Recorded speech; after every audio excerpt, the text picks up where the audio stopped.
Wisconsin's best for January 4th. How's everybody doing, Tappers? This is your host, Charlie, back again. You will not get rid of me that easy. Hope you're having a good Tuesday. I know Von Miller isn't, but we're not here to talk about that because he is not a Wisconsin athlete, although we'd have a lot of fun with that. Let's talk about the two things that matter here today. Number one, we are talking about the best in Giannis Antetokounmpo, and we'll talk about why he's the best in the NBA.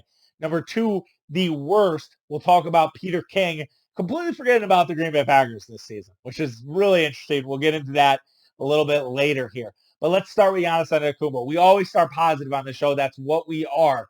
Giannis Antetokounmpo, the Greek freak, had himself a night. He had 43 points against the Detroit Pistons. He was in complete control. He dropped 30 points before the first half. The second quarter was just a renaissance of Giannis. It was an incredible quarter of basketball from Giannis Antetokounmpo. It was something that Bucks fans have not seen in a while from the Greek freak. He was fantastic. He was in complete control. No one could really handle Giannis Antetokounmpo on the other side of that team. Detroit had everything going. He was great. He was even great from the free throw line. He was 7-9. He had a couple of threes in this game. Giannis could not be stopped, and it felt like a warning message for the rest of the league, almost in similar fashion to what Steph Curry did on Sunday.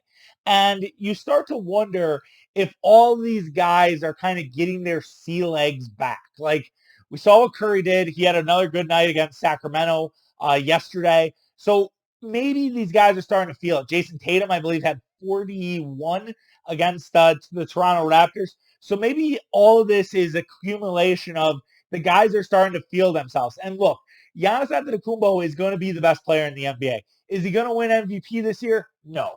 Why? Because nobody really wins 3 MVPs. I don't think even LeBron has won 3 MVPs. I don't even think Jordan did. Remember, you had the whole Karl Malone year where Karl Malone won the MVP over Jordan, even though Jordan was better because of voter fatigue. Voter fatigue happens often in the NBA, more than any other sport. So it will not be a surprise to me if Giannis doesn't win the MVP. I know we're going to have to work with Bucks fans on that, but it's something that has to come in clear for everyone that Giannis is probably not the MVP this year. Does that mean he's not the best player in the NBA? Absolutely not. Giannis is still the best player in the NBA. Don't get it twisted. Giannis has the most talent, the most skill. He is the best player in the NBA. Now, from a playoff perspective, I don't know just yet. We still got to get there with him, but he's a young guy. We've seen this with all young athletes. This is nothing new for Giannis to struggle in the playoffs. People acting like Giannis needs to be this deity for the entire year is crazy to me. That's just not feasible. It's not something that happens just out of the complete blue. As for our worst of the day, it is Peter King, a journalist, I think now for NBC Sports. Peter is well respected. I'm not trying to shit all over one of the most respected journalists in football, in all of sports, really. I mean, Peter is an establishment, okay? I know he doesn't really like bloggers like me. He used to with Part of My Take and then whole Barstool thing, whatever. We don't need to rehash it. That's not my story to tell. But Peter King did the top 20 people in the NFL in 2020. The Packers, you do a little find and search. You go, oh, hey, did Peter King mention the Packers?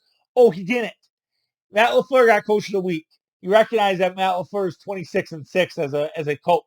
He didn't even give Matt LaFleur coach of the year. Just coach of the week. Okay, guys?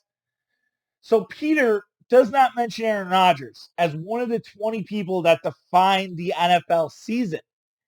And I'm thinking just what a hypocrisy by King here. Because here's the thing. Aaron Rodgers was the headline story for 4 weeks of the offseason. For the offseason where there was nothing going on, COVID was running through our country like Derrick Henry to the Texans defense. Everyone was talking about Aaron fucking Rodgers. Everyone was like, well, how is this Jordan Love thing? Are they going to trade Aaron Rodgers? What are they going to do? Is Aaron Rodgers going to get along with Jordan Love? It was beaten into the fucking ground by people like Peter King.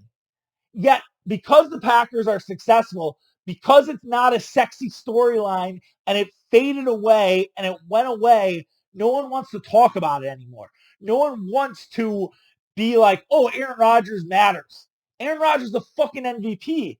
And I know but Patrick Mahomes was in there, but it wasn't because of the MVP. It was because of his get out the vote effort. And it was because of what Mahomes had done in the Super Bowl back in January.